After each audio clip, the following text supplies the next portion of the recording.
Oke, semuanya ya. Assalamualaikum warahmatullahi wabarakatuh. Coba Waalaikumsalam saya, warahmatullahi wabarakatuh. J, coba saya cek untuk kesiapan dari semuanya ya. Yang pertama, monggo bisa raise hand ya. Bisa raise hand. Mas Fahru Rozi, Mbak Anindya, Mbak Olive, silakan raise hand supaya kita segera mulai siapanya ya. Mbak Caca, Mbak Dea, Mas Eko, siap. Mbak Fitria, Mbak Lisa, Mbak Nita, Mbak Siska Widyanasari. Oke, ya sudah. Ya, sudah siap ya semuanya. Oke, eh, hari ini kita akan bahas soal-soal paket ya yang kemarin di tryout-kan. Besok mungkin pendalaman baru masuk ya. Kemudian lusa lanjutan dari pendalaman atau bisa lanjutan dari paket. Di paket dan pendalaman akan terus dibahas ya. Oke, untuk hari ini belum masuk ke TKP, belum masuk. Nanti TKP-nya kita mulai dengan model kuis saja. Maksudnya ada soal-soal yang sulit mungkin kita kuiskan cepat gitu untuk pada saat pembahasan. Oke, coba saya buka lagi soalnya. Bentar.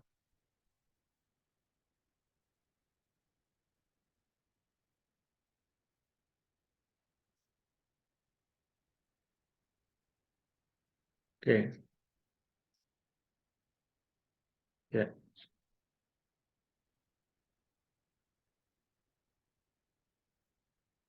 Oke, ada TIU dan ada TWK. Coba kita bahas soal-soal TWK dulu ya. Eh, Mohon kiranya untuk diikuti pada saat membahas. Kira-kira butuh materi apa? Mungkin bisa dibuat catatan ya. Karena kadang-kadang kita melihat rekaman itu tidak secepat belajar ketika kita melihat oret-oretan ya. Jadi bisa dicatat mungkin. Oke.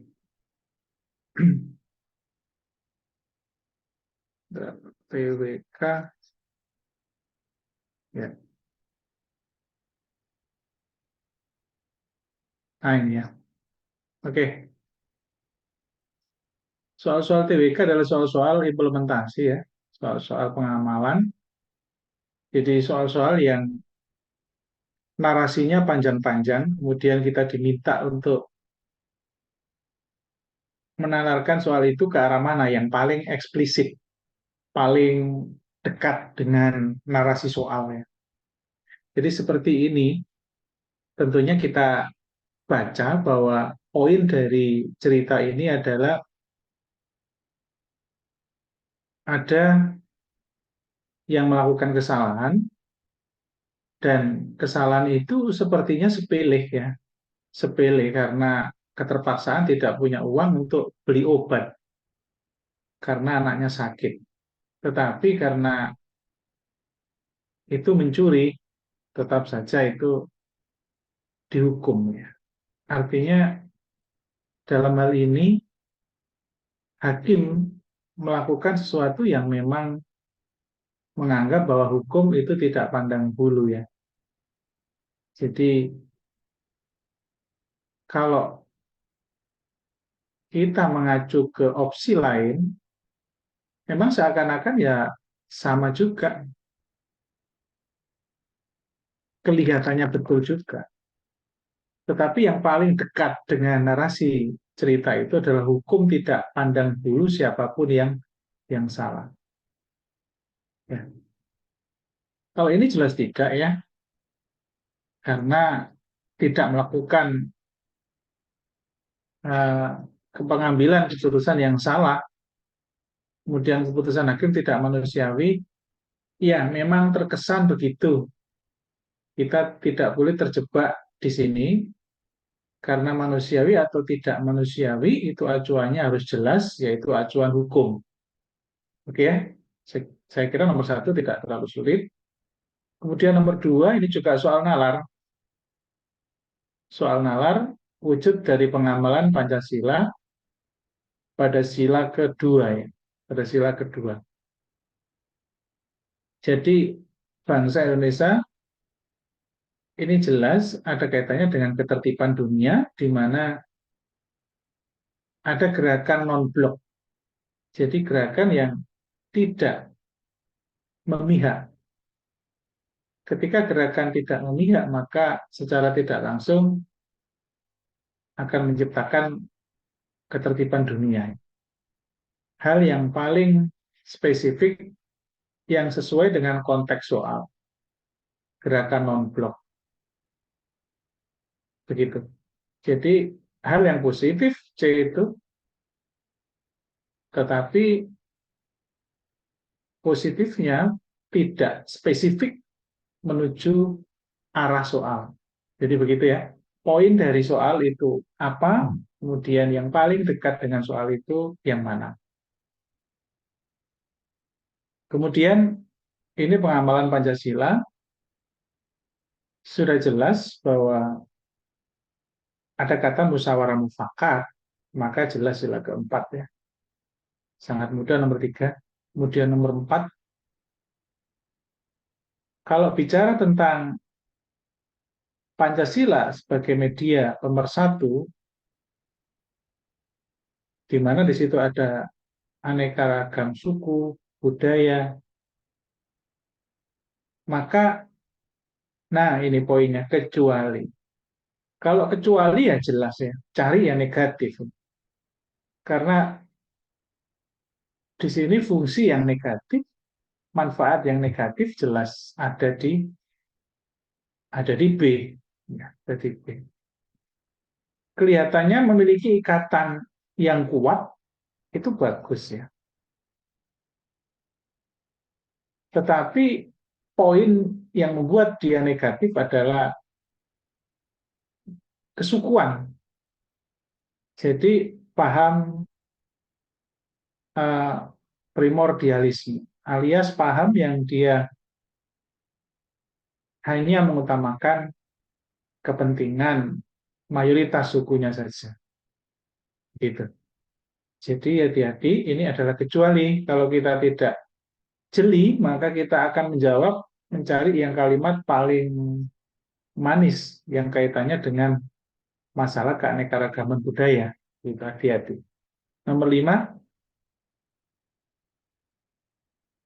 nah ini, keberagaman yang perlu diakomodir melalui pemahaman semangat Bhinneka Tunggal Ika, di mana adanya banyak etnis, banyak suku, banyak budaya, maka untuk mewujudkan suatu tindakan yang nyata agar terjadi persatuan karena beraneka ragamannya Bhinneka Tunggal Ika tadi, wujud nyatanya adalah banyaknya budaya, banyaknya bahasa, banyaknya kebiasaan, disatukan salah satunya adalah bahasa Indonesia. Jadi karena dari berbagai suku yang bahasanya beda-beda, kemudian disatukan dalam bahasa yang sama, itu wujud dari semangat Bhinneka Tunggal Ika. Berbeda-beda tetapi tetap satu jua. Kalau kita mengacu kepada Sumpah Pemuda, ya maka salah satu bagian dari Sumpah Pemuda ya berbahasa satu, bahasa Indonesia. Nomor 6, ini adalah pembukaan UUD 45, alinea ketiga. Nuansanya adalah nuansa spiritual. Nuansa spiritual. Nah, ini agak mirip mungkin berpikir bahwa di sini ada spiritual, ada spiritual. Maka yang mana kira-kira? Ya kita baca saja secara detail mungkin akan lebih jelas ya. Atas berkat rahmat Allah yang Maha Kuasa dan dengan didorongkan oleh keinginan luhur supaya berkehidupan kebangsaan, maka nah ada kemerdekaan di sana. Maka tidak sekedar spiritual motivasi luhur saja, tapi ada poin penekanan pada kemerdekaan. Jadi pernah saya sampaikan bahwa kalau ngomong tentang UUD 45, selain baca Pancasila yang baca UUD pasal-pasal berulang-ulang, meski tidak dihafalkan, maka pembukaan UUD 45 wajib dihafalkan. Wajib. Minimal tahu 3 suku kata di depan, kita akan mudah untuk meneruskan. Begitu ya.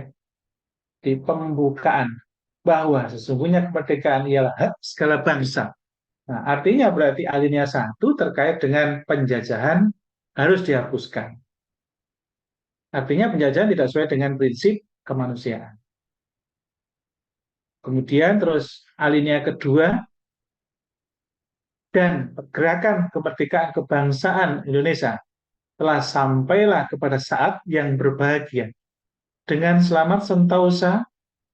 Jadi poinnya ada perjuangan gerakan kemerdekaan, kemudian poin yang kedua ada ide pokok tentang yang merdeka, bersatu, berdaulat, adil, dan makmur. Ada tujuan bernegara di sana, selain ada di alinea keempat, bahwa ingin mewujudkan suatu keadilan ya dan kemakmuran. Begitu. Kemudian alinea ketiga, atas berkat rahmat Allah, dan ujungnya ada kemerdekaan. Sehingga poin dari alinea ketiga adalah adanya motivasi yang luhur dan spirit untuk menyatakan kemerdekaan. Begitu.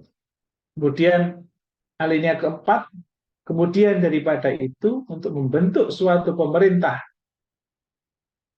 negara Indonesia yang mulai masuk ke tujuan melindungi segenap bangsa, mencerdaskan kehidupan bangsa, dan ikut menetapkan ketertiban dunia yang berdasarkan kemerdekaan abadi dan keadilan sosial.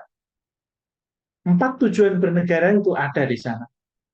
Tentang tujuan pertahanan, tujuan tentang kecerdasan atau pendidikan, tujuan tentang uh, kemakmuran. Kemudian masuk baru poin dari isi Pancasila. Sehingga dari alinea keempat itu muncul 2 ide pokok. Ide pokok yang pertama adalah tentang tujuan bernegara. Ada 4 hal. Kemudian yang kedua tentang Pancasila itu sendiri. Nah, poin dari Pancasila itu sendiri di dalam alinea keempat yang paling dominan itu adalah bahwa negara ini adalah negara yang berketuhanan yang Maha Esa. Jadi jangan salah bahwa kelihatannya poin keempat itu tidak masuk. Kesannya masuk di ketiga, tetapi negara berdasarkan ketuhanan yang Maha Esa itu hal yang utama di dalam isi Pancasila. Oleh karenanya, kenapa inti dari semua sila itu adalah ketuhanan yang Maha Esa. Karena sila kelima dijiwai oleh sila keempat, dijiwai oleh sila ketiga, dijiwai oleh sila kedua, dan puncak dari sila yang menjiwai semua sila adalah sila 1. Semuanya dalam satu kesatuan tidak bisa berdiri sendiri. Ketika salah satu sila hanya berdiri sendiri, maka akan terjadi sesuatu yang identik dengan sesuatu yang berlebih-lebihan pada sila itu. Maksudnya bagaimana? Contoh ketika sila 5 tidak dijiwai oleh sila 4, maka akan muncul yang namanya paham sosialis komunis. Padahal paham negara kita adalah keadilan sosial bagi seluruh rakyat Indonesia, dalam hal ini adalah demokrasi, ya. Artinya kebebasan untuk semua orang dikatakan adil itu bukan berarti adalah sama rata, sama rasa. Tidak. Artinya semua punya hak untuk sukses, semua punya hak untuk kaya. Artinya tidak terus semua sama rata, sama rasa. Itu maksudnya. Kemudian ketika sila keempat itu dia berdiri sendiri, maka yang ada adalah paham yang namanya uh, bukan demokrasi lagi ya. Bukan demokrasi. Pahamnya adalah paham kebebasan untuk berbicara yang berlebihan. Artinya betul-betul liberal. Liberal. Jadi demokrasi kita bukan liberal, meskipun bebas mengucapkan. Tetapi kebebasan itu harus diatur atau dijiwai oleh rasa persatuan. Maka sila 4 dijiwai oleh sila 3. Karena bebas mengutarakan segalanya, tapi tetap harus dilandasi dengan semangat sila 3. Termasuk juga sila 3. Ketika sila 3 berdiri sendiri, dia mengutamakan negaranya sendiri. Maka yang ada adalah muncul yang namanya paham Calvinism. Paham Calvinism itu adalah paham di mana dia terlalu cinta pada bangsanya. Sehingga tidak merasa bahwa seseorang itu dijiwai bahwa manusia itu bagian dari seluruh umat yang ada di dunia, yang ada di sila 2.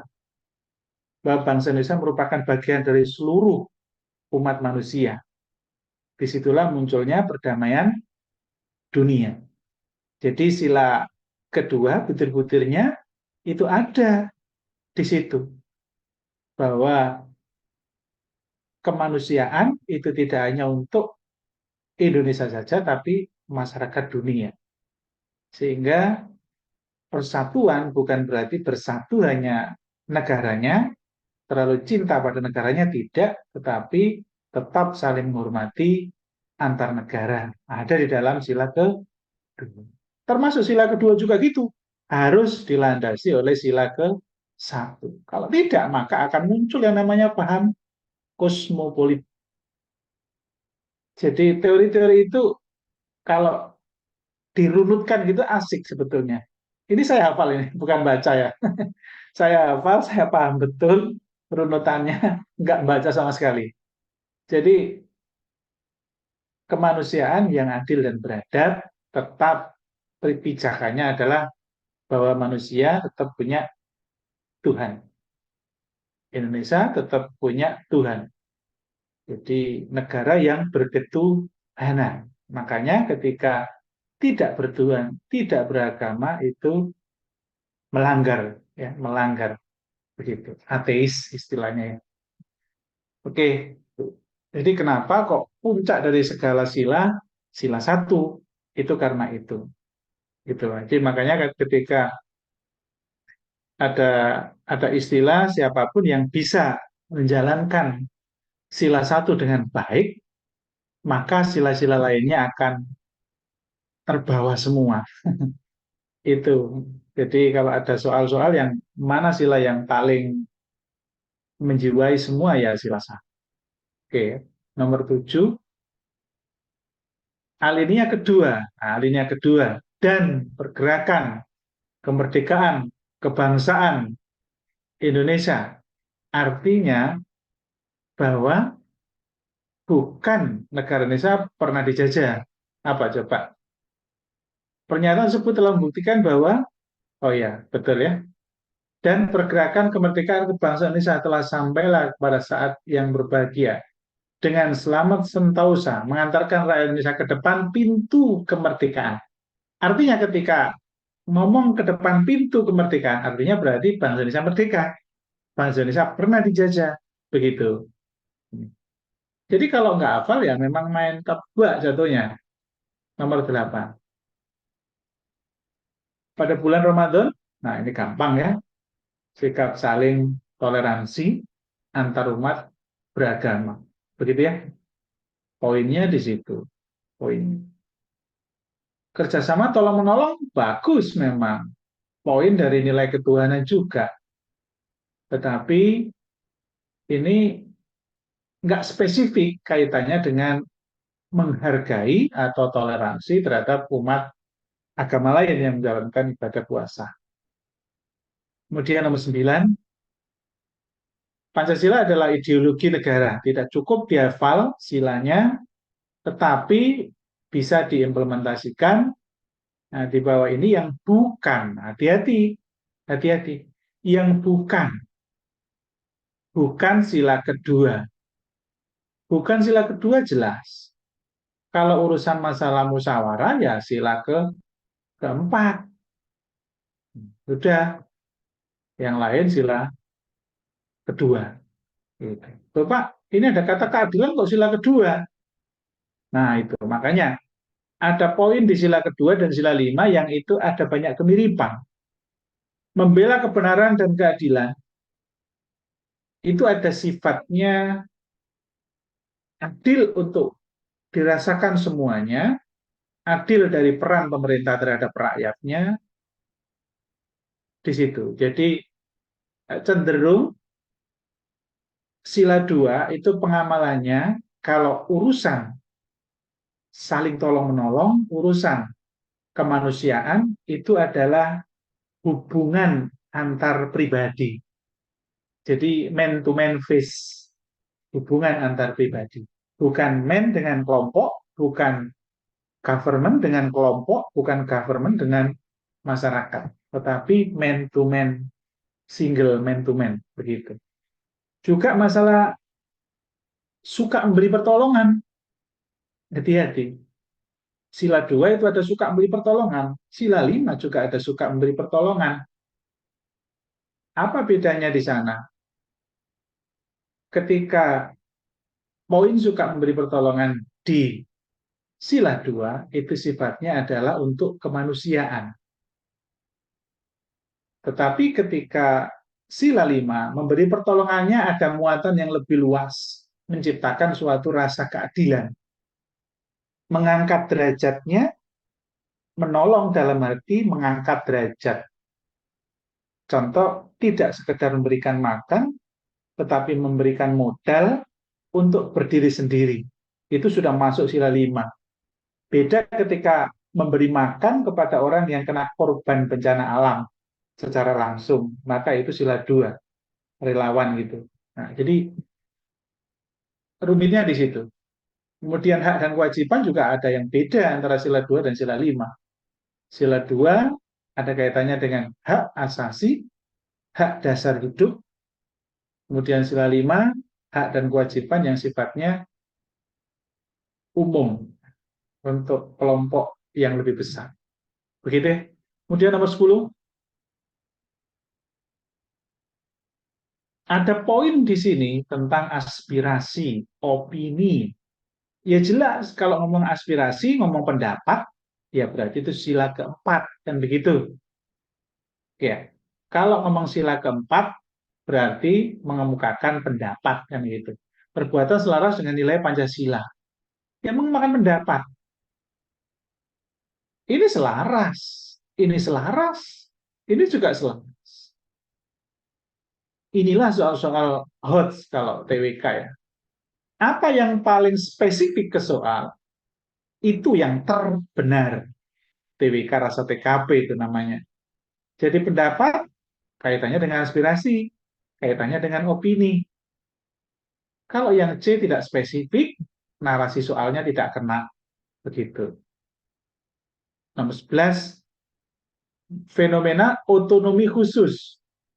Nah, ini bacaan ya, bahwa asal muasal dibentuknya otonomi daerah, otonomi khusus sebetulnya adalah untuk asas berkeadilan sosial untuk seluruh wilayah, selain mengembangkan wilayahnya semakin punya wewenang yang lebih dalam hal tertentu, otonomi khusus namanya ya. Otonomi khusus itu otonomi tapi khusus saja. Khusus apa saja? Nah, tidak semua boleh otonomi. Ada yang memang ranahnya pemerintah pusat, ada yang memang ranahnya pemerintah daerah. Itu namanya otonomi khusus. Nah, otonomi khusus itu asal muasalnya untuk menciptakan rasa berkeadilan. adil bahwa masing-masing daerah harus berkembang pesat dengan diberikan wewenang mengelola kekayaan alam salah satunya, tetapi juga ketika daerah itu semakin banyak penghasilan PAD-nya, penghasilan asli daerah, maka setoran ke pusat untuk disebarkan dalam rasa berkeadilan terhadap wilayah-wilayah yang tidak banyak penghasil, itu menciptakan suatu keadilan juga. Oleh karena itu, poinnya otonomi khusus itu keadilan sosial bagi seluruh rakyat Indonesia. Di situ, ya. Jadi memahaminya seperti itu. Kemudian pekan depan Andi berencana memancing, namun bentrok dengan undangan gotong royong. Memancing kelompok kecil, gotong royong kelompok yang lebih besar. Artinya mengutamakan kepentingan yang lebih besar daripada kepentingan pribadi atau kelompok. Jelas itu sila 3 untuk persatuan. Kan begitu? Nomor 13. Manakah pernyataan ini yang sesuai ketentuan pasal 26 ayat 1? Apa ini pasal 26 ayat 1? Kurang hafal. Tetapi soal ini bisa dinalarkan. Inilah soal-soal TWK yang bagus. Kelihatannya ngomong masalah hafalan, tetapi kalau masih bisa dinalarkan, berarti soal itu kualitasnya bagus. Kok bisa, Pak? Nalarnya bagaimana? Ini banyak ini kayaknya yang terjebak soal kayak gini. Ini jelas poin dari ini, Iya, kok sama langsung satu. B? Aku tinggalan Yang A yang pasal. mana ya? Setiap orang asing menempati wilayah Indonesia adalah warga negara Indonesia. Ayo fokus ya, karena TWK itu banyak korbannya. Pak Jum itu Pak Jadi yang ini cerdas-cerdas sekali. hitungan juga harus semangat belajar Gimana TWK. Pak enggak eling? Setiap orang asing menempati Enggak, wilayah Indonesia adalah ini Pak warga enggak dicari. negara Indonesia. Oh, tapi kesel Kalau hanya ya. sekedar menempati, itu bukan warga negara, penduduk. Cara tengok Termasuk ya. ini, penduduk Indonesia meliputi orang asli dan orang asing yang disahkan. Enggak usah. Kalau warga Indonesia asli dan warga asing yang disahkan mempunyai KTP, itu pengertian dari WNI. Kalau pengertian dari penduduk, itu orang yang menempati. Iya, wis belajar Menempati sampai saja penduduk. ngerti. Oleh karena itu, C itu salah. Kelihatannya benar, tapi salah. Oke ya? Orang asing yang telah disahkan adalah warga. Lagi gabung ya ngarai. Oh, Pak, harusnya orang Indonesia juga. Lah ini kan nggak masalah itu. Yang penting pokoknya orang aslinya disahkan itu adalah namanya WNI. Maka ini yang betul. Mbak dimatikan ya. Suaranya bocor. Halo? Siapa itu? Mbak, dimatikan suaranya. Oh, siapa ini? Mbak Fariska Ari. Matikan ya, Mbak. Mas, matikan mute all ya. Oke. Ya, saya lanjut ya. Nomor 14. Jadi nomor 13 itu bisa dinalar. Kenapa? Ya karena C itu adalah pengertian dari WNI, bukan penduduk Indonesia. Jadi harusnya ini dicoret harusnya WNI meliputi. Nah, harusnya begitu. Nah, D itu benar. Begitu ya. Jadi jangan salah pengertian. Jangan salah pengertian ya. Nanti kalau salah pengertian menganggap bahwa yang C jawabannya bukan. Tetap D. 14. Nah, ini soal ini juga sulit. Freeport di mana ada saham 51%, harapannya untuk apa? Kalau di sini ngomong masalah apa penguasaan saham yang melebihi separuh, artinya wewenangnya lebih. Kalau wewenangnya lebih, ya otomatis lebih bisa untuk membuat kebijakan. Nah, kaitan dengan Freeport, industri, ya masalah tentang kemakmuran, kan begitu. Kalau masalah kemakmuran, ya jawabannya C. Kenapa kita nggak berpikir kedaulatan? Iya, memang kedaulatan ini juga ada ya. Tetapi Sepertinya soal ini diarahkan ke sini. Entah ini apa kuncinya yang harusnya berbenturan, sama-sama benar, tapi ini lebih spesifik ke kemakmuran dan kesejahteraan. Karena harusnya ini lebih luas narasinya kalau urusan kedaulatan. Meskipun ada istilah juga tentang kedaulatan pangan ya. Tapi harapannya ini soal ini lebih paling spesifik itu ini, kemakmuran kesejahteraan untuk rakyat Indonesia. Oke, kemudian 15.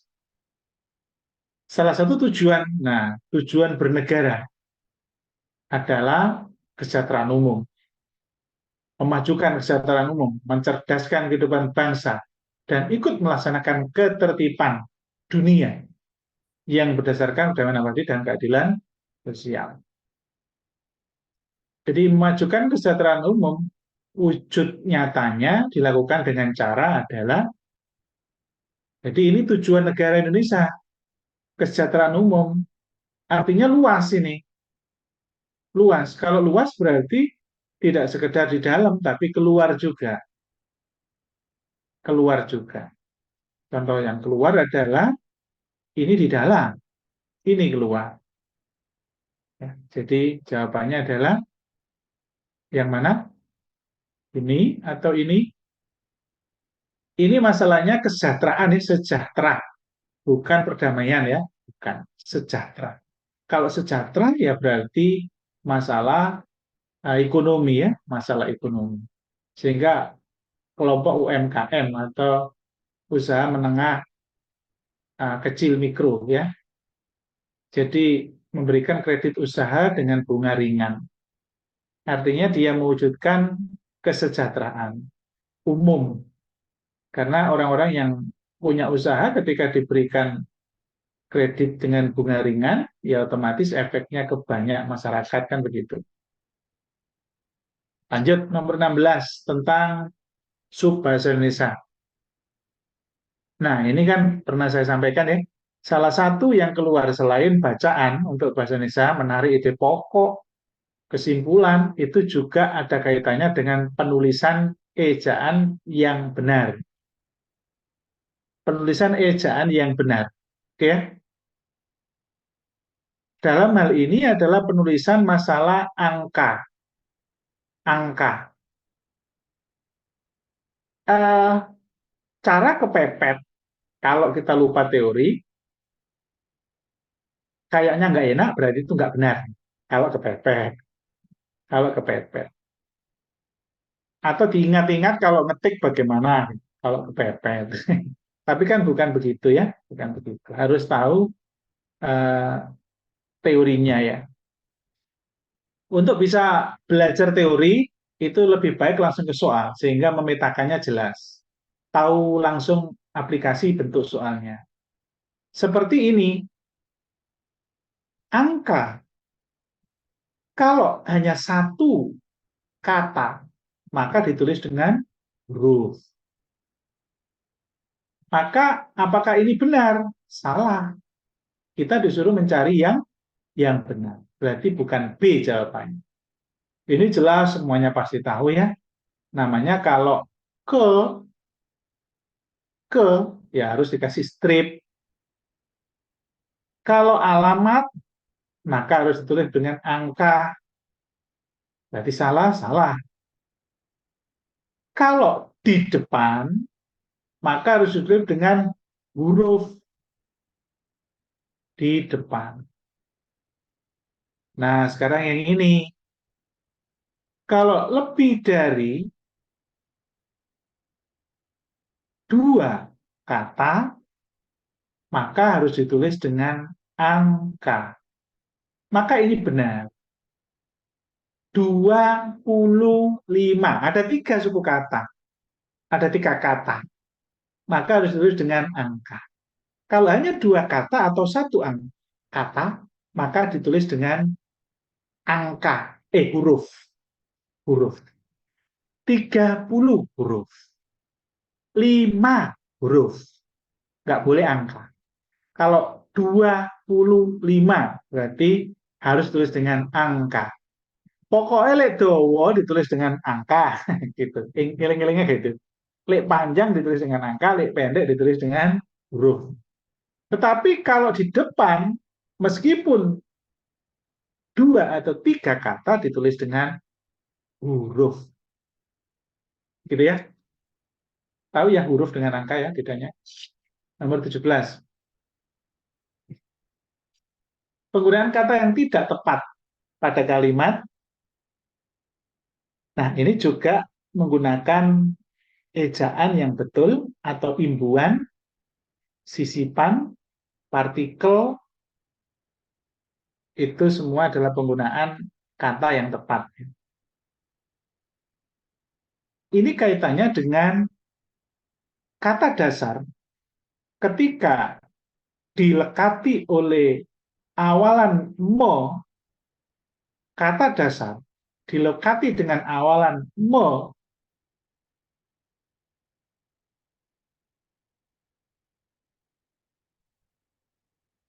ada aturan kata dasar yang didahului dengan huruf konsonan K, T, S, P, K koordinir, K kristal, K karang, K kaji, K kotor. K. Kalau KTSP bertemu dengan huruf vokal O, ketemu vokal, maka harus diketik melebur. Melebur. Artinya melebur bukan mengkoordinir, tapi mengoordinir. Loh Pak, kok sawangannya aku lek ngetik utawa lek ngomong kok enak mengkoordinir daripada mengoordinir. Ya itulah namanya bahasa Indonesia. Wawasan kita kurang, sehingga apa yang kita ucapkan seringkali kita anggap itu yang lebih benar. Jadi bukan mengkoordinir yang betul, tapi mengoordinir. Sehingga kata yang tidak tepat adalah E. Harusnya mengoordinir. Loh Pak, D betul ya? Iya, betul. Ketika KTSP bertemu dengan huruf konsonan, maka tidak boleh melebur. Nggak boleh pengkristal, nggak boleh, tapi pengkristal. Kata dasarnya tetap K. Kalau pengarang, Pak, karang, K ketemu vokal, ketemu A, maka nggak boleh pengkarang, tapi pengarang, maka C itu sudah benar. Kita akan disuruh mencari yang tidak benar. Maka ini sudah benar. Loh Pak, kalau mengkaji bagaimana Pak? Nah, ini pengecualian. Ketika KTSP, makna dasarnya mempunyai makna yang sesuai dengan konteks kalimatnya, maka melebur boleh, tidak melebur juga boleh. Maksudnya bagaimana? Mengaji boleh, mengkaji juga boleh. Cek kalimatnya, apakah matuk kalimatnya, apakah bisa diterima.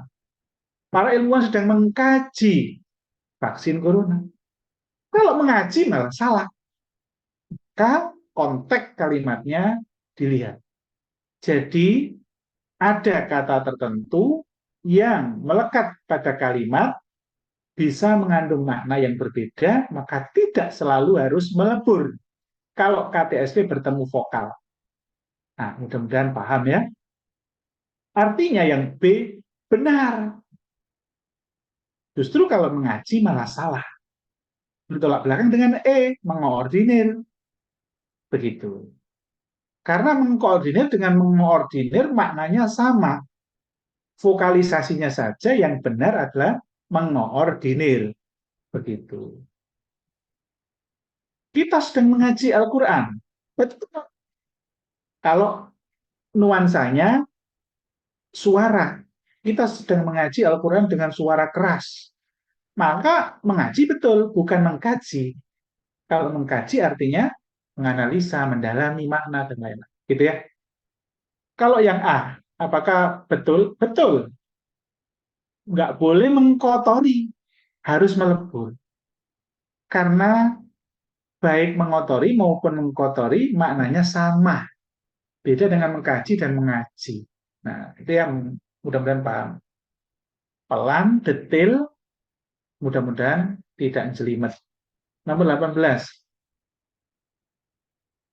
Kata baku.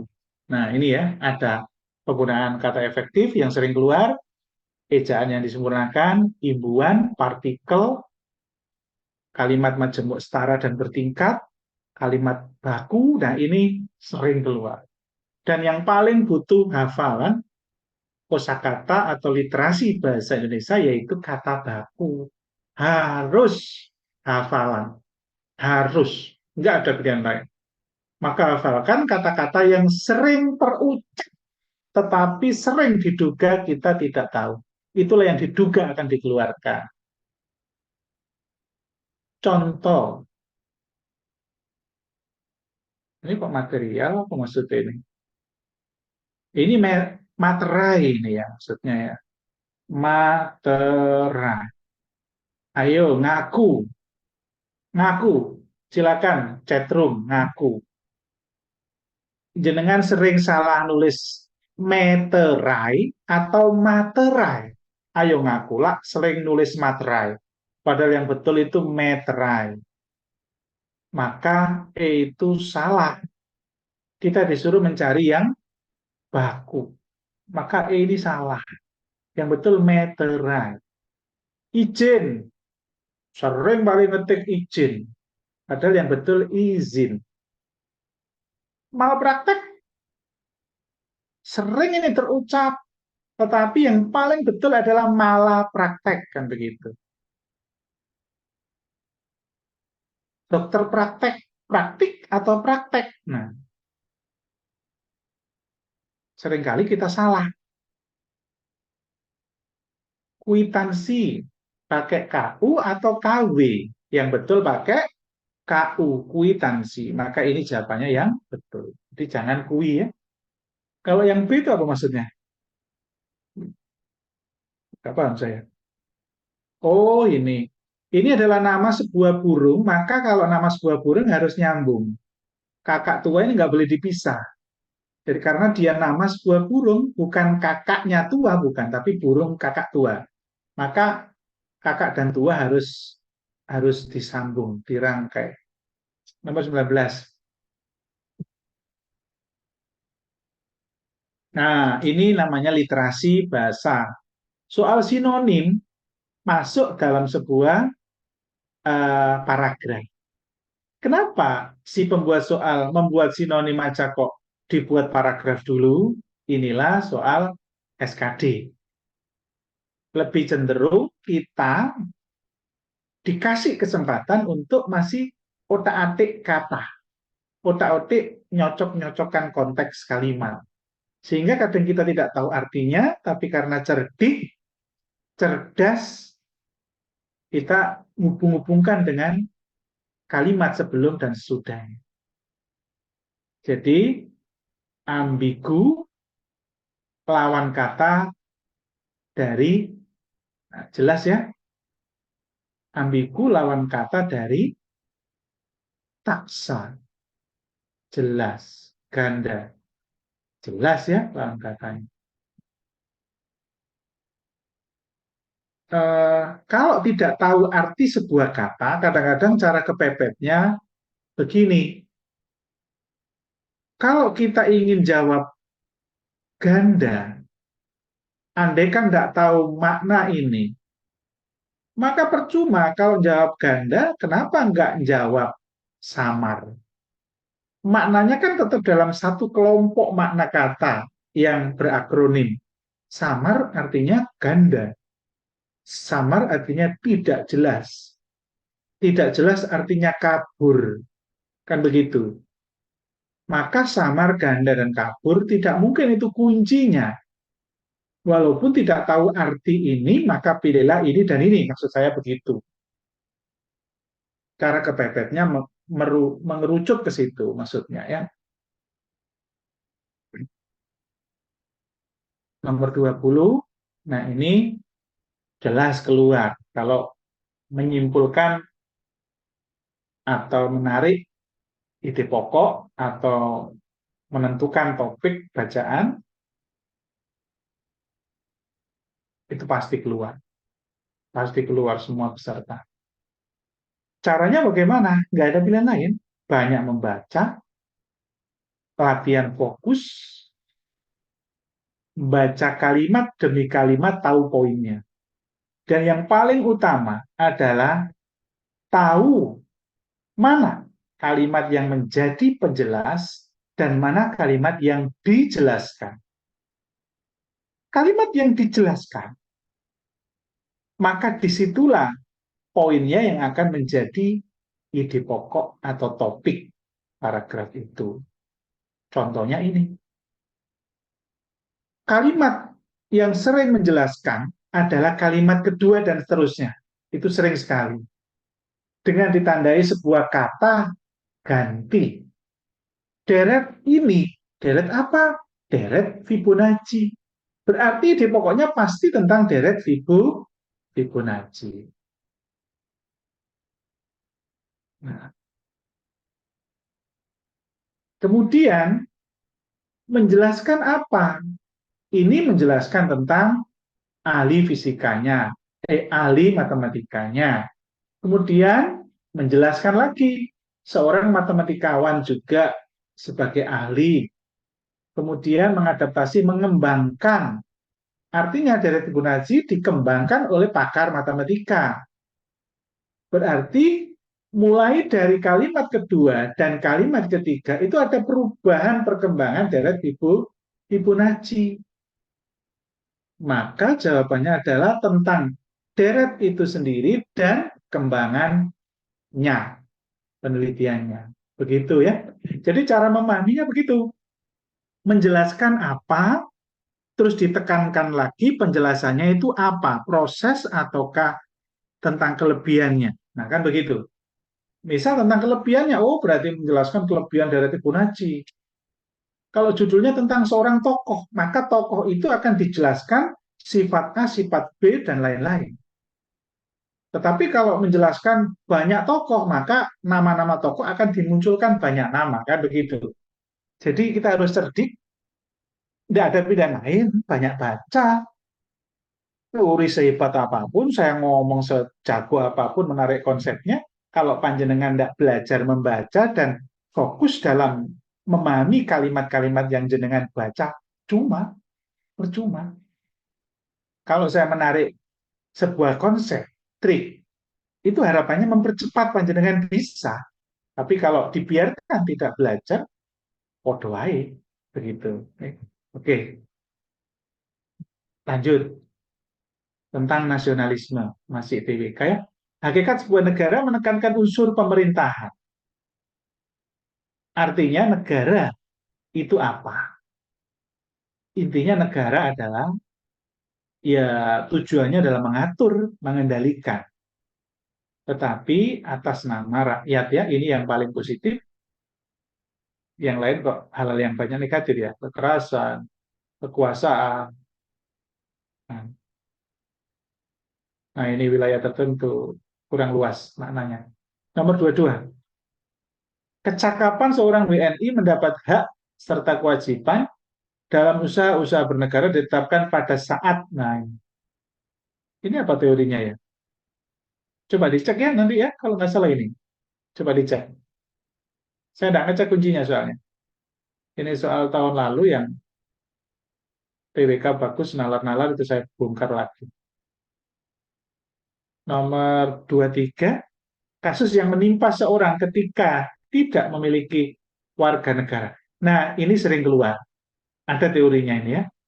Kita harus tahu arti dari ius soli dan ius sanguinis. Gampangannya ius soli lahir.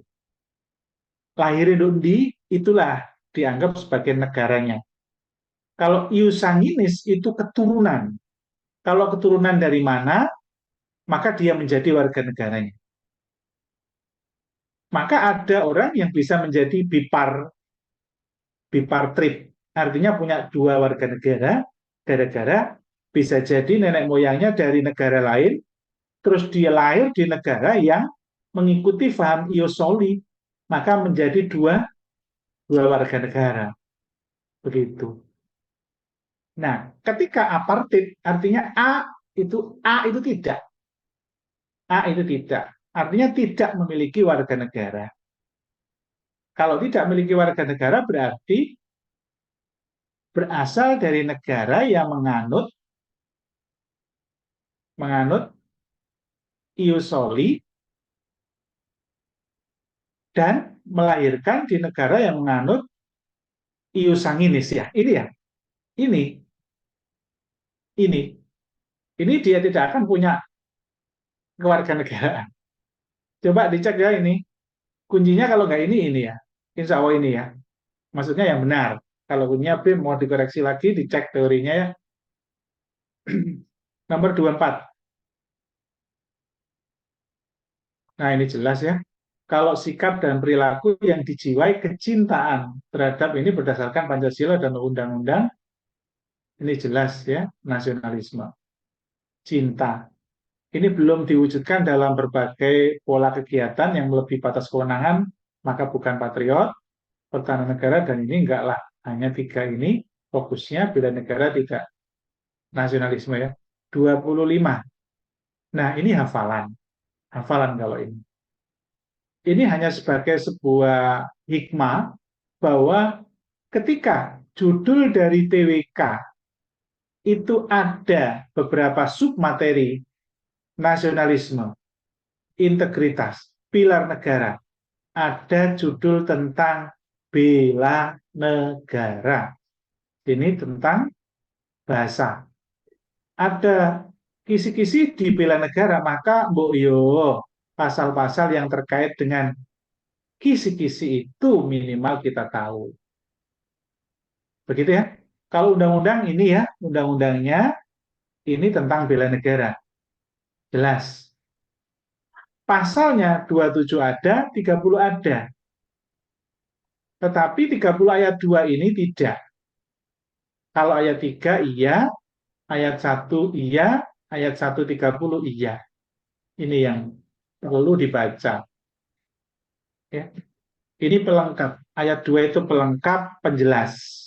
Tapi secara eksplisit dijelaskan tentang bela negara itu ada di pasal 27 1 dan 3, pasal 30 ayat 1, terus Undang-Undang 2002. Kemudian nomor 26. Nah, ini adalah wujud bela negara. Kalau ada menyebutkan tentang masing-masing profesi, nelayan, siswa, tim SAR, PMI, itu berarti pengabdian bela negara sesuai profesi. Kemudian nomor 27, nah ini pengamalan Pancasila ya. Nah ini harus jeli, di mana letak bedanya. PPKM,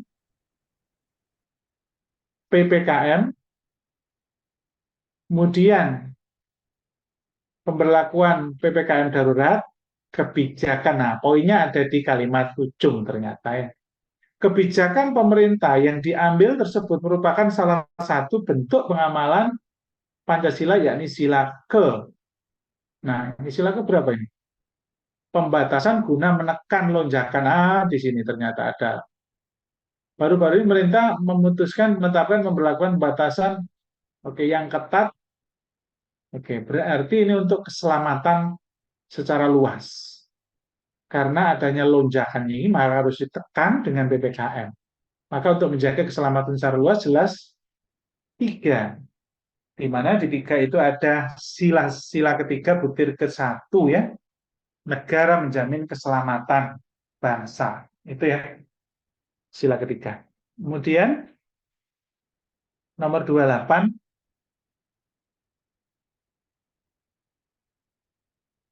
Oh, sebentar.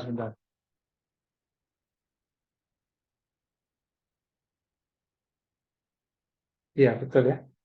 Kalau yang ini, kesadaran masyarakat tentang vaksin yang meningkat karena khawatir jika tidak melakukan. Kemudian poinnya, kesadaran masyarakat dalam melakukan vaksin. Nah, kalau ada herd immunity, kekebalan kelompok, ini sifatnya adalah juga ini ya, ketiga juga, keselamatan. Hati-hati, sulit soal kayak gini. Terus nomor 29, vaksin lagi tetapi di sini masalahnya keberadaan relawan membantu. Berarti sifatnya kemanusiaan. Jadi meskipun sama tetapi beda poinnya. Oke, terakhir. Nah, kalau ini gampang ya karena ini poinnya rembuk desa ya sila keempat. Sikap gubernur. Gubernur ngapain? Melakukan rembuk desa. Jadi harus dibaca gubernur ngapain. Siapa tahu jebakan ya. Kelihatannya ada tulisan-tulisan rembuk desa, ternyata aktivitas gubernur bukan rembuk desa, malah kita kejebak. Oke ya. Oke, cukup. Nomor 30. Kita lanjut. Untuk soal TIU, mungkin nggak sampai tuntas, kita sepakat sampai jam 9 ya. Jam 9 kurang, nggak apa-apa.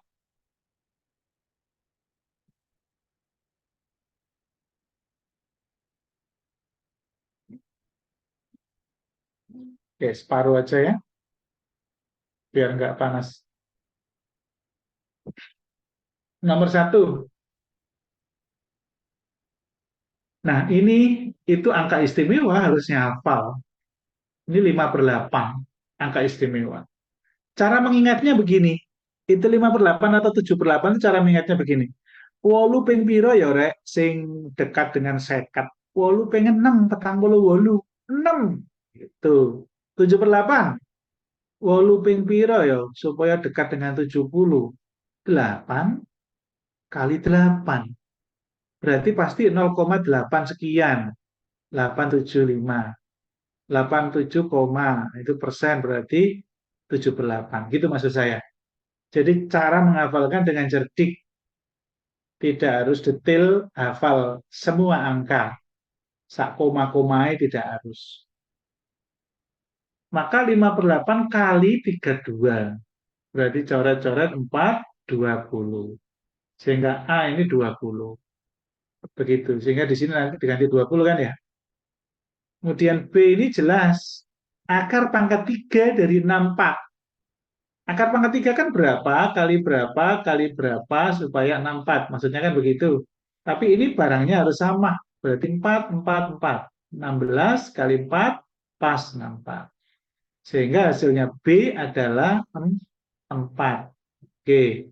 Masalah di sini nanti 4 kuadrat plus 2 kali 20. 2 kali 20 kali 4. Plus 5 kali 20. Begitu. Sehingga C hasilnya akan ketahuan. 16 kali 40 kali 4. 40 kali 4, 160 plus 100. Gitu. Maka ini 260 berarti 276. C-nya 276, B-nya 4, A-nya 20. Jrek 280 tambah 2, 300. Jrek. Nomor 2. Nah, ini tadi saya bilang apa? 8,75. 8,75 berarti berapa persen? Nah, atau pecahan. Pecahannya berapa? 7/8. Gampang mana? Lebih gampang 8 3/4. 7/8. Kok nggak ada persen kok 7/8? Nggak ada persen ya. Ini jadikan pecahan campuran. Kenapa kok saya berpikir kritis ke pecahan campuran? Karena ini pengurangannya dengan pecahan campuran. Enak, 2/4. Di mana angkanya bilangan pecahan istimewa. Telu perapat dikurangi 1/4. Tinggal 2/4 alias setengah. Betul? 8 dikurangi 2 alias 6. 6 setengah. 6 setengah. 6 setengah. 12,5 itu kan persen. Aslinya dia 1/8. hafal enak wis. Prosentase sekian itu 1/8. Karena 12,5 dibagi 10 kan? Dibagi 1000 ya. 12,5 kan aslinya 125 per ini gini kan ya, 0,5 per 100 kan gini aslinya. Asal muasalnya kan begini. 12,5 per 100 kan aslinya begitu. Persen itu adalah per 100 kan begitu.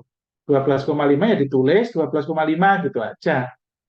Nah, supaya komanya hilang, maka ini kalau dihilangkan makin harus nambah 01. Nah, kan berarti 125 per 1000. Lupa, 1/8 kan?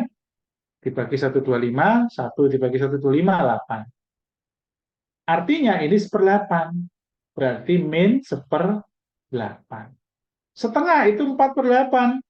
Nah, berarti 3/8, 6. Jeriat. 6 3/8. 3/8 itu angka istimewa. Enak, wis. Angka istimewa berapa? 0,375. Berarti 6,375. Cepat kalau hafal angka istimewa. Karena soal-soal yang dikeluarkan itu mayoritas angka istimewa. Cepat sekali. Begitu. Supaya ingat gampang 3/8 itu 0,3 ya 3 dibagi 8. 8 ping piro ya supaya cedek karo 30. Ya 8 kali 3. Masa kali 8 kali 4 kelebihan 32 lah. Gitu ya. Oke.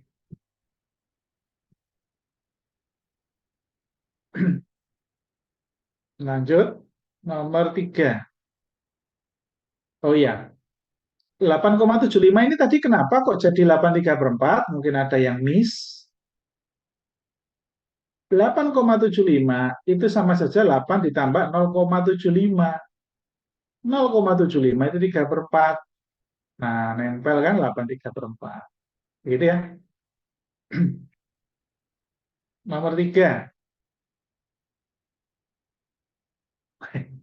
Saya ini langsung berpikir kritis. Iya sih cepet gitu loh.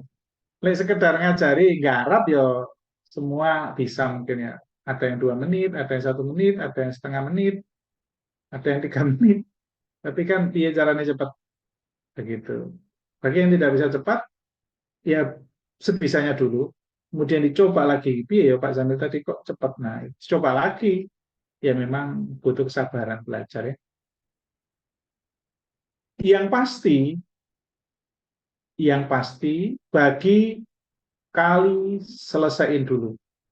Yang pasti. Perkara nanti cepat atau tidak, yang bagaimana intinya selesaiin dulu.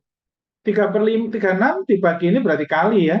36 kali 5/2 kan begitu. Coret-coret 18.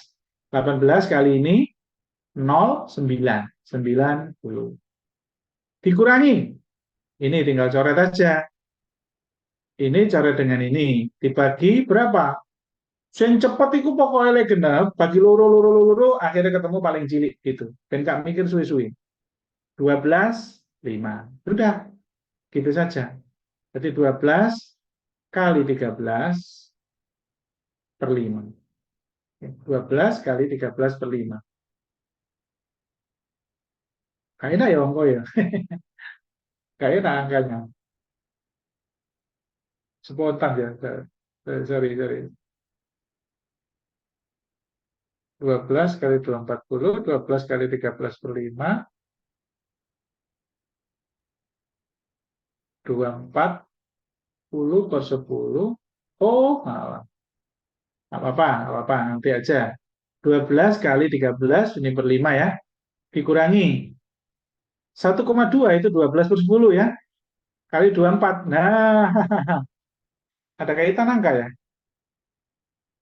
Ada kaitan? 24, 24, 12, 10, 13, 10. Loh.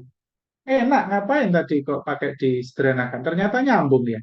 24, 24. Ya gini, melihat kondisi ya. 24 kali 13 per 10. Min. Ini kan 12 per 10. 12 per 10 kali 24. Nah, Begini kan?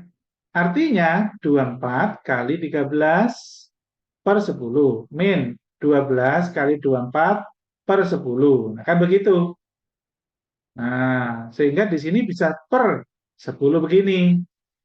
Saya nggak mau ngeping no inti nih. Saya mau ngalir aja, nggak pakai ngeping tapi ketemu gitu. Ini ternyata 24, 24. Maka 24-nya keluarin. 13 masuk, 12 masuk. Sehingga 24 di sini 1 nilainya. 24 kali 1, 24 per 10. Mes, enak. 90 jrel. Duh, kok gak pas nilainya?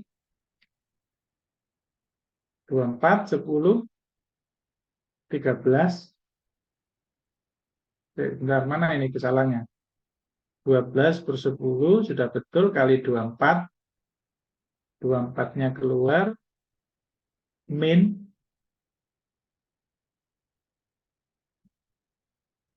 Ada yang salah berarti. Tanda mungkin ya. Tandanya mungkin ada yang salah.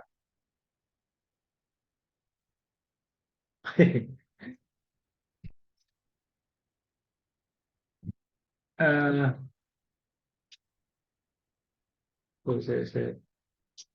Ada yang menemukan ini? Khawatir tandanya di sini salah. Terus ngitung-ngitung cara-cara dibahas soalnya tanda di sini salah. Ini maksudnya kecil ini titik atau bagi atau kali atau kurang. Kalau 24 kali 1,3, nah, pola lain akhirnya dikurangi 24 kali 1,2. Nah, misalnya begini gimana? 24 dikali 1,3 dikurangi 1,2. Nah, maka 24 kali 0,1. 0,1. Iya, jatuhnya nanti akhirnya ini kan tadi kan angkanya 90. Maka 90 min. Nah, minnya ini 2,4 jatuhnya. Berarti kan akhirnya angkanya nggak ada gitu loh. Coba nanti dihitung lagi ya sendiri.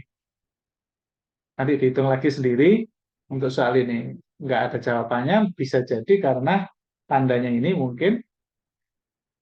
Tapi proses penghitungannya begini ya. Jadi kalau nggak ingin menghitungkan angka besar, 24 kali 13 gini, ini jadikan ini akan lebih cepat. Jadi ternyata ada kaitannya ini. 24, 24 itu berarti ada kaitannya nanti bisa dikeluarin. 13/10 ini 12/10. Boleh begitu. Atau ini dijadikan 13 bagi 10 itu 1 koma. Intinya di situ poin. Nomor 4, ini jelas bilangan istimewa juga ya, 2/3 kali 3/3. Nah, cara mengalihkan begini, itu ini dibagi ini 1. 1 kali 2 berarti 2. Ini bagi 3, 1 lagi kali 2, 2. Ini bagi ini 1. 1 kali 2, 2 lagi. Gitu ya. Prominent. Prominent itu pro. Artinya berkembang terus ya. Lawan katanya. Lawan kata. Prominent.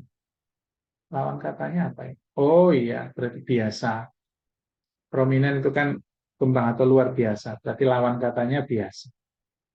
Nomor agul, lawan kata agul itu sombong ya.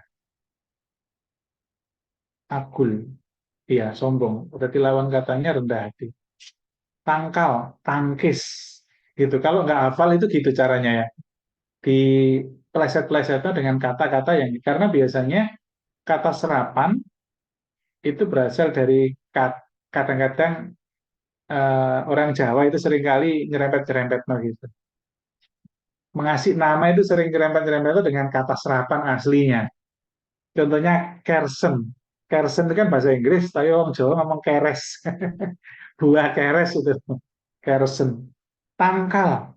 Tangkal itu berarti menangkis. Kalau menangkis berarti lawan katanya kan membiarkan, meloloskan. Gitu ya. Meloloskan. Menangkis kan menahan. Lawan kata menahan, membiarkan. Maksudnya begitu. evokasi, evokasi. Nah, kalau ada sinonim, kalau nggak tahu artinya, cara kepepetnya setidaknya jangan pilih yang mirip. Karena ini sinonim yang dibutuhkan. Kalau sinonim nyari yang mirip itu 99% itu salah. Jadi kalau kita mencari yang mirip, sementara yang ditanyakan adalah sinonim, maka kemiripan itu 99 salah. Kalau antonim baru baru betul. Ada kemiripan itu justru benar. Begitu ya. Jadi bukan B, bukan D maksud saya begitu. Evokasi itu bukan penyelamatan. Paling tidak kita kalau kepepet, penyelamatan enggak ya? Oh iya kan mirip dengan evakuasi. Tapi kan bukan evakuasi, tapi evokasi. Berarti bukan penyelamatan. Nah gitu. Maksudnya kecerdikannya di situ mainnya. Maka bukan ini. Berarti antara ini dan ini kan gitu. Ya, penggugah rasa dengan perasaan kan beda makna. Nomor 9. Pisau ditempa, patung dipahat. Rotan dibuat menjadi kursi, kayu dibuat menjadi pintu ya. Jujur lawannya dusta. Nah, ini hati-hati ya. Hati-hati. Kelihatannya besar panjang gitu kelihatannya ya. Tetapi kan besar kan lawannya kecil ya. Pendek, hati-hati. Pendek dan kecil itu kan kadang-kadang ini.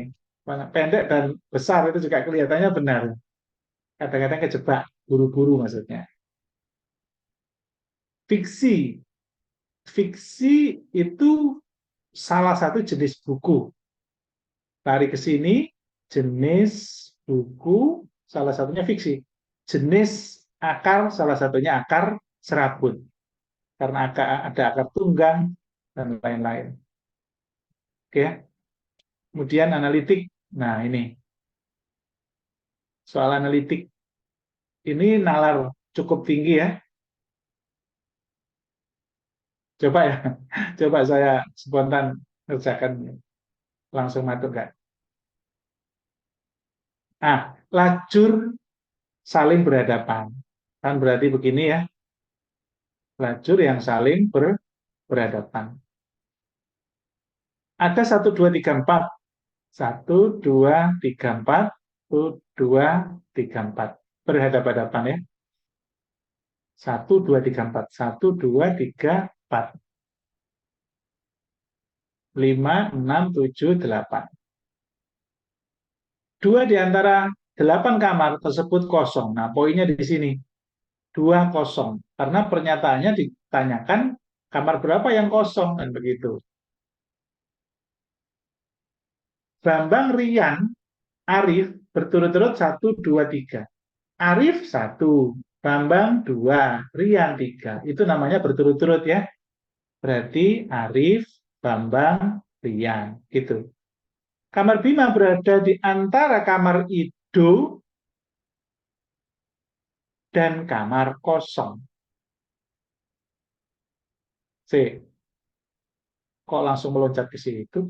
Kamar Bima berada tepat di kamar Rian. Berarti di sini kamar Bima, sorry, kamar Bima berarti di sini. Oh, Bambang ini ya. Makanya nggak boleh ya disingkat ya, biar nggak pusing. Kuatirnya sama-sama R ya. Kamar Bima di depan kamar Rian, berarti di sini Bima. Gitu. Kamar Bima berada di antara kamar Ido dan kamar kosong. Berarti Ido di sini, kosong di sini, atau kosong Ido di sini, kosong di sini, kan gitu. Harus punya alternatif begitu karena nggak diketahui antara itu di mana. Kemudian di depan kamar Arif ditempati oleh Fajar. Berarti di sini pasti Fajar. Oke, jelas ya. Berarti kosongnya pasti ini kosong karena ada 2 yang kosong. Begitu. Di depan kamar Ido adalah kamar kosong. Nah, jelas ya. Berarti, mana? Sementara di depan kamar Arif ditempati oleh Fajar. Sudah jelas. Dan di depan kamar Ido adalah kamar kosong. Oh, Ido mau? Endi Ido mau? Ini ya. Kamar Bima berada di antara kamar, berarti Ido di sini. Nah, sudah benar ini. Nah, ini kamar kosong. Berarti yang kosong 4. 4, 4, 4. Sama satu lagi yang atas. Ini tadi kosong. Ini berarti kamar nomor 6. 4 dan 6 ya.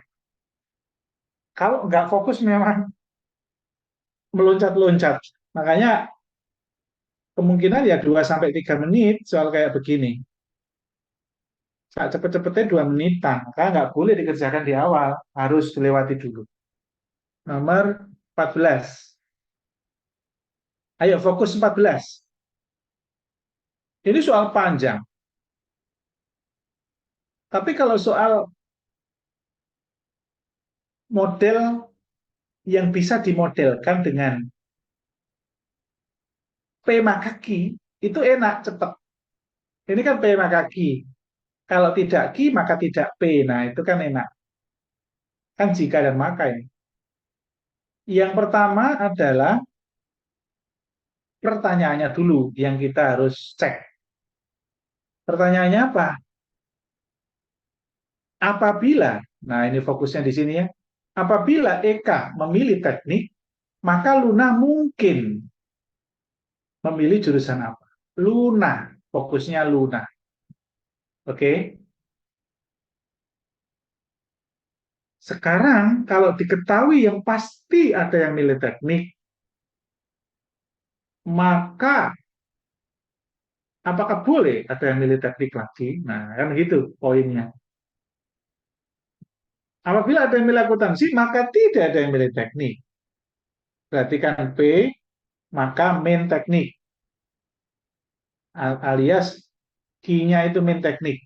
Berarti kalau ini saya balik menjadi main key, main teknik, berarti kan teknik. Berarti kalau ada yang milih teknik, maka nggak boleh pilih akuntansi, kan begitu. Paham ya? Kalau ada yang milih akuntansi, maka tidak ada yang milih teknik. Berarti kalau ada yang milih teknik, tidak boleh ada yang milih akuntansi, kan begitu. Min. P, Q, min, Q, min, P. Berarti kalau sudah diambil tekniknya, maka akuntansi tidak boleh. Berarti Luna nggak mungkin milih teknik. Kan begitu. Terus lanjut. Apalagi yang bisa menjadi clue, Luna tidak memilih kedokteran. Ya sudah, hilang kedokteran. Kan begitu. Lagi, jika ada yang milih kedokteran, maka tidak ada yang milih ke matematika. Apakah nyambung ini?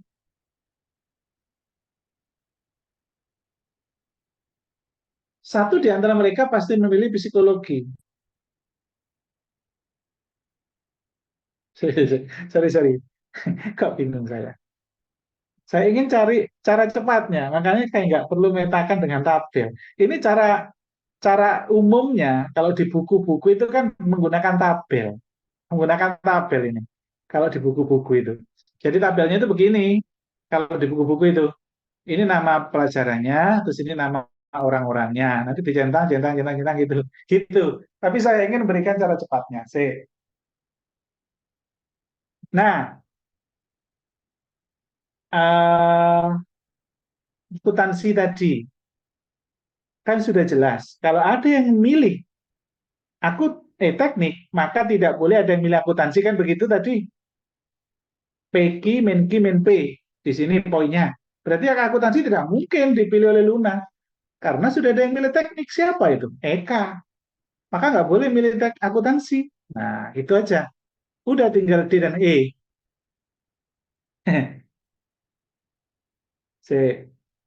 Itu. Apabila ada yang milih kedokteran, maka tidak ada yang milih matematika. Betul. Satrio tidak memilih bahasa Inggris dan Luna tidak memilih kedokteran.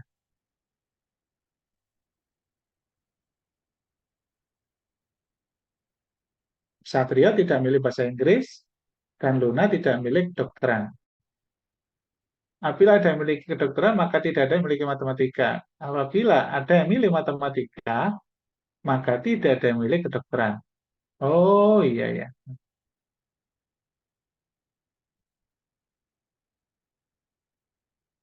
Berarti jawabannya mungkin memilih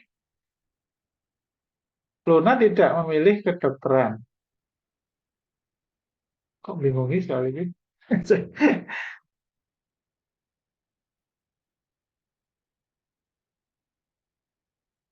Sebentar, sebentar.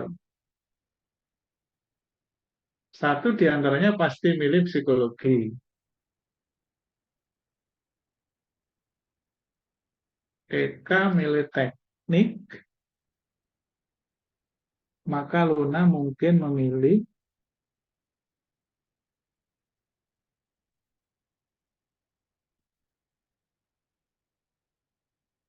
Luna tidak memilih kedokteran. Oh iya, iya. Kalau tidak memilih kedokteran, mungkin dia akan memilih matematika. Oke, betul. Berarti ini, angel ya soal ini. Jadi kalau ini dibalik ya. Kalau Luna tidak memilih kedokteran, ini kan B, ini kan Q. Terus di mana Luna itu tidak milih kedokteran. Berarti kan Luna kan min P. Kalau kita ambil min Q, mungkin kan?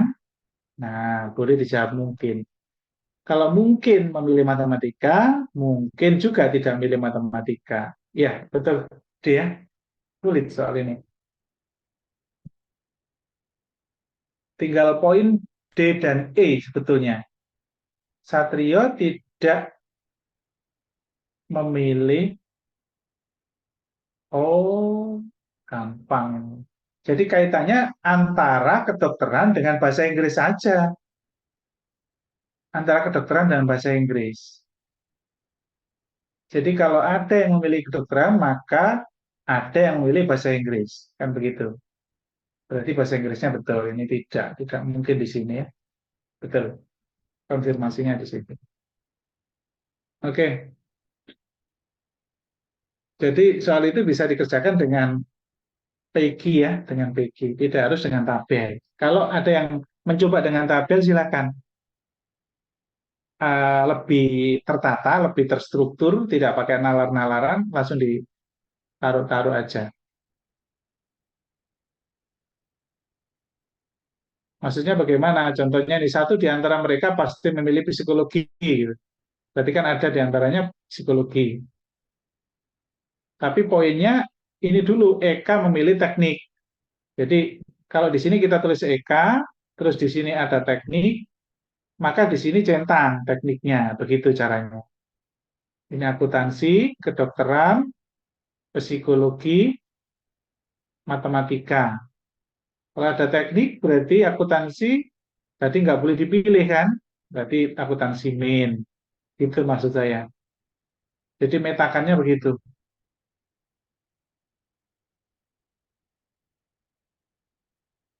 Lanjut nomor 15.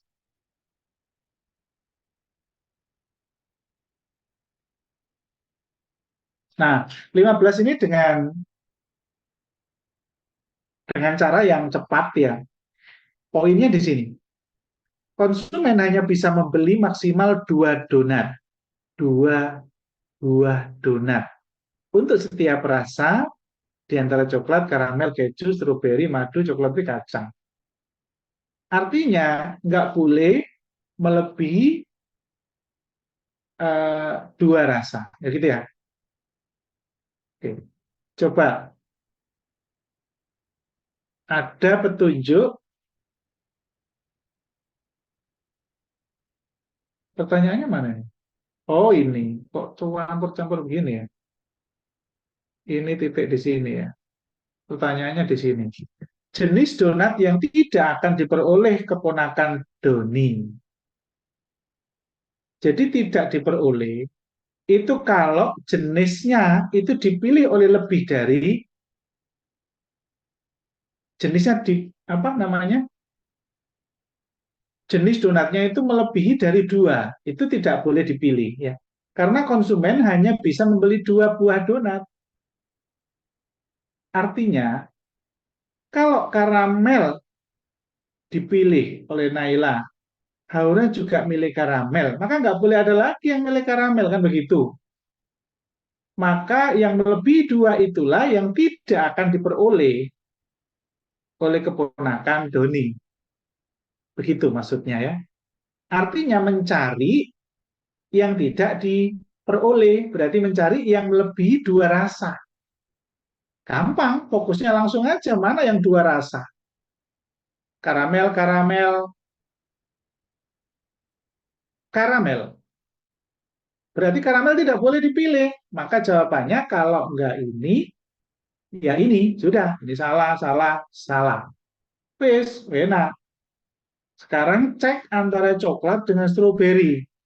Fokus coklat aja dulu, karena coklat lebih banyak di opsi. Coklat, satu. Coklat, dua. Apakah ada satu lagi? Nah, berarti jawabannya adalah C. Begitu ya cara cepatnya.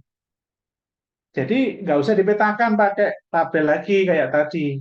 Tabel rasa, tabel nama-nama ponakan, tidak perlu. Triknya adalah menentukan poin. Poin dari ini, 2 donat hanya bisa dibeli, 2 rasa.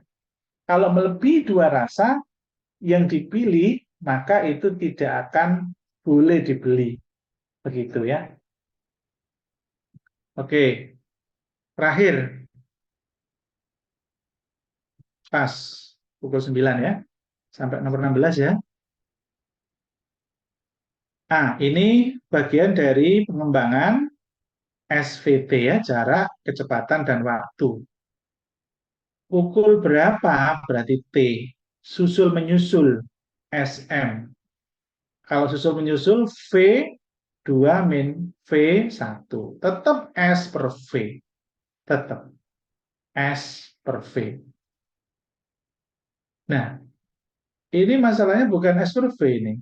Kecepatan Harry. Gak fokus. Ini kecepatan Harry 3 kali kecepatan Jainal. Menyelesaikan pukul ini. Sorry. Ini soal nalar ya. Soal nalar bukan SVT. Gak fokus baca saya. Oke ya.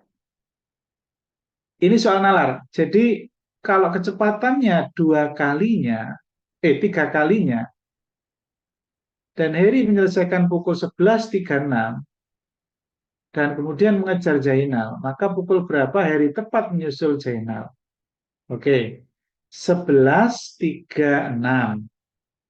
Tapi Harry larinya 3 kali Jainal kecepatannya. Artinya begini, 1 menit 11.37 itu kan 1 menit 11.38, 1 menit 11.39. Artinya 37, 38, 39 ini 3 menit ya. Berarti kalau Harry kecepatannya 3 kalinya Zainal, seakan-akan itu kalau ini Harry ya, maka Zainal hanya di sini. Itu maksudnya ya. Betul ya? Jadi Zainal, ini Harry. Logikanya saja dulu saya bangun. Kalau Harry kecepatan 3 kalinya Zainal, berarti Zainal dalam 1 menit, langsung posisi di sini dalam 1 menit. Tetapi untuk si Zainal itu masih di sini. Begitu ya. Pukul berapa tepat pukul berapa Harry tepat menyusul? Harry menyelesaikan ujian pukul 11.36 dan kemudian berlari mengejar Zainal. Oh, berarti Zainal berangkat dulu kan? Berarti Zainal berangkat dulu.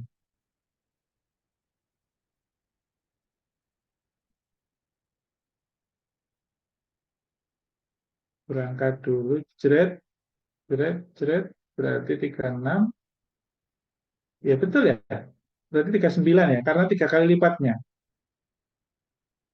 Iya, logikanya ini, logikanya. Pas 3 menit ya.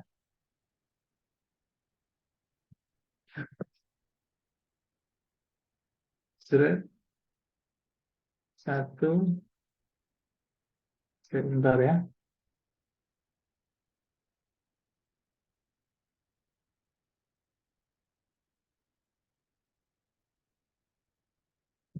Dalam 1 menit, dia kecepatan Harry-nya langsung melompat. Oh iya, tuh.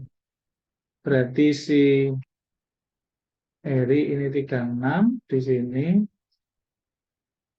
Ini nyusul kan ya. 11.36, itu langsung jauh di sini.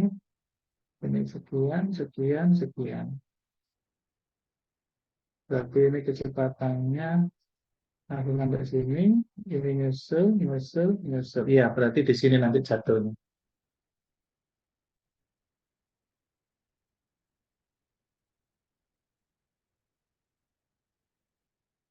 Iya, benar. Berarti 11.39. Dalam 1 menit, itu ada yang masih di sini, tapi ada yang di sini. 1 menit kemudian, kan masih 37 ya. 37, 38, 39. Ya, berarti pas. Coba nanti pahami lagi ya analogi gambar seperti ini. Besok saya perjelas lagi untuk pertemuan berikutnya ya. Saya perjelas lagi untuk mudah memahaminya yang nomor 16. 17 gampang, 18 gampang. Ini yang saya maksud. Jadi ada soal tentang masalah kecepatan-kecepatan tapi pakai logika itu kadang-kadang sulit. Ada yang lebih sulit lagi ketika logikanya menjadi dua benda, jarak jarak A dan jarak B itu sama. Maksudnya dua dua benda bergerak bersama dengan kecepatan yang berbeda, perbandingan kecepatan, kemudian sampai pada pukul yang sama dengan jarak yang sama, maka itu nanti yang agak sulit pengembangannya. Memisalkan jarak satu sama dengan jarak kedua. Nanti akhirnya seperti itu. Itu pengembangan yang paling sulit untuk soal jarak waktu kecepatan. Oke, itu saja dari saya. Mohon maaf ya, tidak bisa dilanjut.